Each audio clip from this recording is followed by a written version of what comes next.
ഇപ്പോൾ സിനിമാ മേഖലയിൽ സ്ത്രീകൾ പലതരത്തിലുള്ള പ്രശ്നങ്ങൾ നേരിടുന്നു പല ഘട്ടങ്ങളിലും അവർ വെളിപ്പെടുത്തിയിട്ടുണ്ട്. അത് സമൂഹ മാധ്യമങ്ങളിലായാലും ഇപ്പോൾ പുറത്തു വന്ന Hema committee report. Sir report വായിച്ചിരുന്നു? ഞാൻ റിപ്പോർട്ടൊന്ന് റെഫർ ചെയ്തിരുന്നു. എന്താണ് സംഭവം, കുറേ പ്രശ്നങ്ങളുണ്ട്, അവരുടെ പ്രോബ്ലംസൊക്കെ അവർ ചെയ്ത് പറയുന്നുണ്ട്, റിപ്പോർട്ട് കൊടുത്തിട്ടുണ്ട്. പക്ഷേ അത് നമ്മൾ നിയമപരമായിട്ട് നടപടിയുണ്ട്, കോടതി ഇടപെട്ടിട്ടുണ്ട്. ഇനി വേറെ കൂടുതൽ ആരും അഭിപ്രായം പറയേണ്ട, അത് കോടതിയിൽ വരുന്ന കേസാണ്. കേസ് എടുക്കട്ടെ, അവർ ചെയ്യട്ടെ, അതേ നമുക്ക് പറയാൻ പറ്റുള്ളൂ. ഇപ്പോൾ ഈ നടിയുടെ കേസ് നോക്കുകയാണെങ്കിൽ മലയാള സിനിമ ഇല്ലാതെ പോയത് കൊണ്ടല്ലേ തമിഴ് കന്നഡ സിനിമകളിലേക്ക് അവർ പോയത്? ഇല്ല, അവർ ആദ്യമേ ഈ സജീവമായിട്ട് നിൽക്കുമ്പോൾ തന്നെ അവർക്ക് ഓഫർ വന്ന് അവർ പോയതാണ്. ഇപ്പോൾ ഹേമ കമ്മിറ്റി റിപ്പോർട്ടിൽ മൊഴി നൽകിയ ജൂനിയർ ആർട്ടിസ്റ്റുകളുണ്ട്, നടികളുണ്ട്. അവർ നൽകിയ മൊഴികൾ ഇതാണ്: ഈ മലയാള സിനിമയിൽ കാസ്റ്റിംഗ് കൗച്ച് ഉണ്ടെന്നുള്ളതാണ്. അതൊരു പക്ഷേ സംവിധായകർ അറിയാത്തതാണോ? അത് കാസ്റ്റിംഗ് കൗച്ച് എന്നൊരു സംഭവം നമ്മൾ ഈ ഇടയ്ക്കാണ് കേട്ടു തുടങ്ങിയത്. ശേഷമാണ് കേട്ടു തുടങ്ങിയത്. നമുക്ക് അതിനെപ്പറ്റി അങ്ങനത്തെ സംഭവമില്ല. എന്നൊരു സംഭവം എന്ന് പറയുമ്പോൾ നമ്മൾ സ്ട്രെയിറ്റ് ആയിട്ടില്ലേ അത് ഡീൽ ചെയ്യുന്നത്.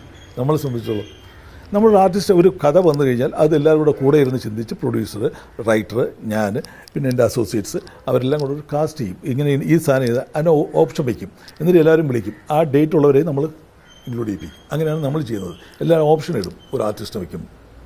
ഇയാളെ കിട്ടിയില്ലെങ്കിൽ ഇയാളെ കിട്ടിയില്ലെങ്കിൽ ഇയാൾ, അങ്ങനെ 3 ഓപ്ഷൻ വെച്ചിട്ടാണ് നമ്മൾ ആർട്ടിസ്റ്റിനെ അപ്രോച്ച് ചെയ്യുന്നത്. ഇപ്പം നമ്മൾ ഡേറ്റിന് വന്നില്ലെങ്കിൽ നമുക്ക് വേറെ ആർട്ടിസ്റ്റിനെ അപ്രോച്ച്. അപ്പോൾ ഒരു ക്യാരക്ടറിന് 3 ഇത് നമ്മൾ കൊടുക്കും. ഇപ്പോൾ രഞ്ജിത്തിനെതിരെയുള്ള ഈ ആരോപണത്തിൽ സാറിൻ്റെ നിലപാടെന്താണ്? അയ്യോ, അത് തെളിയിക്കുമെന്ന് അവൻ പറഞ്ഞല്ലോ. രഞ്ജിത്ത് പറഞ്ഞല്ലോ, അത് അങ്ങനെ ഞാൻ നിഷേധിച്ചിരിക്കില്ലേ. നിഷേധിച്ചിരിക്കുകയല്ലേ. അപ്പോൾ അത് ക്ലിയർ ആയിട്ട് അവൻ പറഞ്ഞിട്ടുണ്ട്. അതെ, എനിക്ക് തോന്നിയിട്ടില്ല. എന്ന് പറഞ്ഞാൽ ഇത്രയും ആൾക്കാരുടെ ഫ്രണ്ട് വെച്ചിട്ടൊക്കെ അങ്ങനെയൊന്നും ഒരിക്കലും അവൻ ചെയ്യത്തില്ല. ഒന്നാമത് അങ്ങനത്തെ ടൈപ്പ് അല്ല. അവന് കുറച്ചുകൂടെ ഒരു ഫ്ലെക്സിബിലിറ്റിയാണ്. ഇപ്പം നമ്മളെ എൻ്റെ എന്നൊക്കെ പറഞ്ഞ് അങ്ങനെ സംസാരിക്കുന്ന ആളാണ്. അല്ലാതെ എനിക്ക് തോന്നുന്നില്ല അങ്ങനെയൊക്കെ അയാൾ അങ്ങനെ ചെയ്യുമെന്ന് എനിക്ക് തോന്നിയിട്ടില്ല.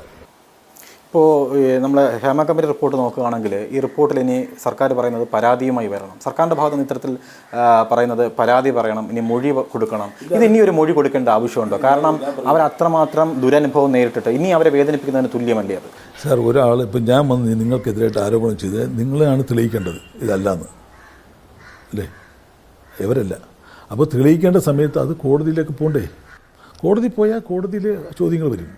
അപ്പോൾ ആരിപ്പോൾ എനിക്കെതിരെ ആരോപണം ഉണ്ടായാലും ഞാനാണ് തെളിയിക്കേണ്ടത്, അല്ലാതെ അവരല്ല തെളിയിക്കേണ്ടത്. അപ്പോൾ തെളിയിക്കേണ്ട സമയത്ത് നമ്മളെല്ലാവരും വിളിക്കേണ്ടി വരും. ഇപ്പോൾ കോൺക്ലേവ് വരികയാണ്. കോൺക്ലേവിൽ ഇതിലൊരു പരിഹാരം കാണുമെന്നാണ് പറയുന്നത്. അങ്ങനെ കരുതുന്നുണ്ടോ? ഇതിനൊരു പരിഹാരം ഉണ്ടാകുമോ? അല്ല, ഈ പരിഹാരം ഉണ്ടെന്ന് ഒന്നാമത് ഡിഫറെൻ്റ് ആയിട്ടുള്ള മനസ്സുള്ള ആൾക്കാരാണ്. ഇപ്പം ഞാൻ ഒരു 120 പേര് ഉള്ള യൂണിറ്റിലാണ് ഞാൻ വർക്ക് ചെയ്യുന്നത്. ഈ 120 പേരെയും ഒരു മനസ്സിൽ കൊണ്ടുവരികയാണ് എൻ്റെ ആവശ്യം.